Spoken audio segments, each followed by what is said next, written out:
वालेकुम तमाम स्टूडेंट्स को एक बार नई वीडियो के साथ मैं अपने चैनल में खुशामदीद करता हूं। मेरा नाम तफ़ैल खान है और आप देख रहे हैं ट्विटर वर्ल्ड एकेडमी का चैनल।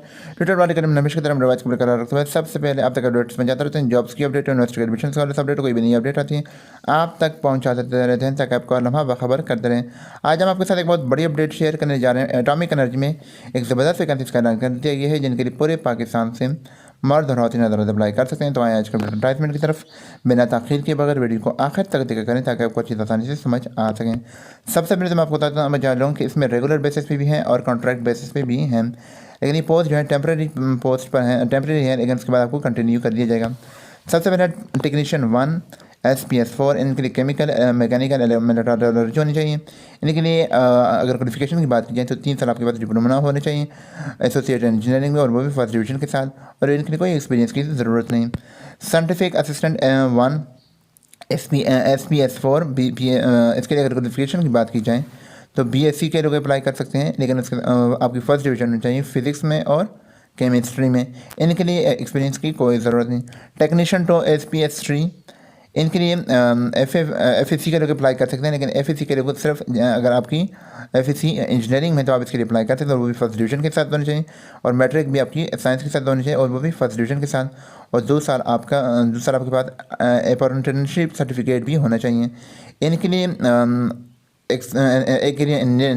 अगर FSC की तरह आप अप्लाई करना चाहें तो उनके लिए कोई एक्सपीरियंस ज़रूरत नहीं है, और अगर आप मैट्रिक की तरह अप्लाई करना चाहें तो उसके लिए 2 साल आपके पास एक्सपीरियंस होना चाहिए। साइंटिफिक असिस्टेंट 2 SPS3, FSC होनी चाहिए, वो भी फर्स्ट डिवीजन के साथ, और आपकी वो भी फिज़िक्स केमिस्ट्री में होनी चाहिए। इनके लिए भी कोई एक्सपीरियंस की ज़रूरत नहीं। टेक्नीशियन 3 SPS2, इनके लिए मैट्रिक होनी चाहिए, मैट्रिक भी आपकी साइंस में होनी चाहिए, और इसमें आपकी मिनिमम आपकी 50% मार्क्स होनी चाहिए, यानी सेकंड डिवीजन होनी चाहिए, और साथ आपके पास 1 साल टेक्निकल कोर्स भी होना चाहिए। इनके लिए अगर मैट्रिक साइंस मिनिमम आपकी सेकंड डिवीजन होनी चाहिए, उसके लिए 6 साल एक्सपीरियंस चाहिए, और minimum with science second division आप जिसके में 1 साल आपके पास टेक्निकल कोर्स मांग रहे हैं, उनमें 5 साल आपका एक्सपीरियंस होना चाहिए। साइंटिफिक असिस्टेंट 3 SPS2, मैट्रिक होनी चाहिए साइंस के साथ, वो भी सेकंड डिवीजन के साथ होनी चाहिए, और आपके मतलब एटलीस्ट 50% मार्क्स होने चाहिए। इनके लिए एक्सपीरियंस 6 साल होने चाहिए। जूनियर असिस्टेंट 1 एडमन SPS4, इनके लिए BCS in bachelor in computer science, bachelor in business administration, लेकिन इसमें like HRM, marketing, IT, supply chain की स्पेशलाइजेशन होनी चाहिए, और 2 साल 2 ईयर्स, और BA BSc के लिए भी अप्लाई कर सकते हैं। BA BSc के लिए भी अप्लाई कर सकते हैं, लेकिन उसमें भी आपकी फर्स्ट डिवीजन होनी चाहिए, इसके लिए भी कोई एक्सपीरियंस की ज़रूरत नहीं है। जूनियर असिस्टेंट 1 अकाउंट्स SPS4, इनके लिए BBA, BCom और MCom के लोग अप्लाई कर सकते हैं, लेकिन आपकी जो स्पेशलाइजेशन हो फाइनेंस में होनी चाहिए, बल्कि फाइनेंस में होनी चाहिए, और बिजनेस यानी इसमें एडमिनिस्ट्रेशन में नहीं होनी चाहिए। इनके लिए कोई एक्सपीरियंस की ज़रूरत नहीं है, लेकिन आपकी डिवीजन जो है फर्स्ट होनी चाहिए। Junior assistant 2 Edmund SPS3, FSC ICOM के लोग अप्लाई कर सकते हैं, लेकिन 6 साल आपके पास 6 महीनों का ऑफिस एडमिनिस्ट्रेशन कोर्स भी आपके पास होने चाहिए, और इनके लिए कोई एक्सपीरियंस की ज़रूरत नहीं। जूनियर कंप्यूटर ऑपरेटर SPS3, इनके लिए अगर क्वालिफिकेशन की बात की जाए तो FSC के लोग अप्लाई कर सकते हैं, लेकिन आपके पास 6 महीने का कोर्स का 6 महीने आपके पास कोर्स भी होना चाहिए, और साथ ही साथ FSC कंप्यूटर साइंस के लोग अप्लाई करना चाहिए, फर्स्ट डिवीजन चाहिए, उसमें भी आपके पास 10,000 आपके पास कीवर्ड्स होने चाहिए। इनके लिए एक्सपीरियंस की कोई ज़रूरत नहीं है। ड्राइवर 3 SPS2, इनके लिए मैट्रिक होनी चाहिए, लेकिन आपके पास LTV और HTV का लाइसेंस भी होना चाहिए, और इसके साथ आपकी हाइट 168 सेंटीमीटर होनी चाहिए। अगर आपकी 168 से कम है तो आप इसके लिए एलिजिबल नहीं है, और इनके लिए 3 साल एक्सपीरियंस होनी चाहिए।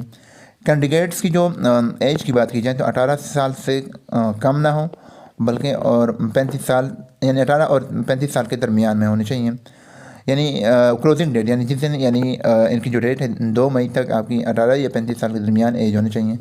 जो गवर्नमेंट सर्वेंट ऑलरेडी हैं वो एक प्रॉपर थ्रू चैनल की तरफ अप्लाई करें, यानी अपने ऑर्गेनाइजेशन से NOC लेकर तब इसके लिए आप अप्लाई कर सकते हैं। Those who strictly fill the prescribe criteria should be only apply, और जो सेलेक्टेड कैंडिडेट्स हैं उनको पाकिस्तान में कहीं भी भर्ती मतलब पाकिस्तान में कहीं भी उनकी पोस्टिंग की जाएगी। एलिजिबल कैंडिडेट्स अगर अप्लाई करना चाहें तो उसका लिंक डिस्क्रिप्शन में अवेलेबल है, यानी इसके जो IP एड्रेस है वो डिस्क्रिप्शन में अवेलेबल है, वहाँ से आप इसके लिए ऑनलाइन अप्लाई कर सकते हैं। जो शॉर्ट लिस्ट कैंडिडेट्स हैं उनको टेस्ट इंटरव्यू के लिए बुलाया जाएगा। इसके साथ ही आपको मैं ये बताता चलो कि आपकी फर्स्ट डिवीज़न होनी चाहिए। आपकी जो फाइनल डिग्री, अगर आप FFC अगर आपकी FSC है फाइनल डिग्री, तो आपकी FSC में फर्स्ट डिवीज़न होनी चाहिए। अगर आपकी बैचलर है तो आपकी बैचलर में फर्स्ट डिवीज़न होनी चाहिए। इसके अलावा अगर आपकी सेकंड डिवीज़न है तो आप एकेडमिक में यानी मैट्रिक है या इसके अनवर्ड है तो इसके लिए एलिजिबल है, लेकिन आपकी फाइनल जो डिग्री है वो फर्स्ट डिवीज़न के साथ होनी चाहिए।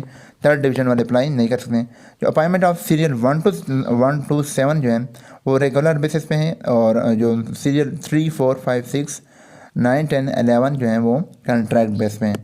पोस्ट क्वालिफिकेशन जो एक्सपीरियंस है must mean the experience again after the date of entertaining the required qualification till the closing date, यानी 2 मई तक आपकी एक्सपीरियंस को काउंट किया जाएगा। इनकम्प्लीट एप्लीकेशन को जो है वो प्रोसीड नहीं किया जाएगा। इसके अलावा अगर आपको कोई भी कन्फ्यूजन, इसकी जो लास्ट डेट है वह है 2 मई 2021। तो अप्लाई करना शुरू कर दें और साथ ही साथ तैयारी करना भी शुरू कर दें।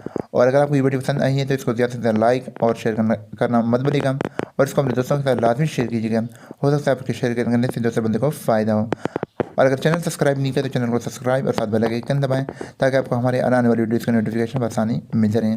हमारे आने वाली वीडियोज़ के आने तक अपना और अपने दोस्तों का बहुत सारा ख्याल। तब तक के लिए अल्लाह हाफिज़। पाकिस्तान जिंदाबाद।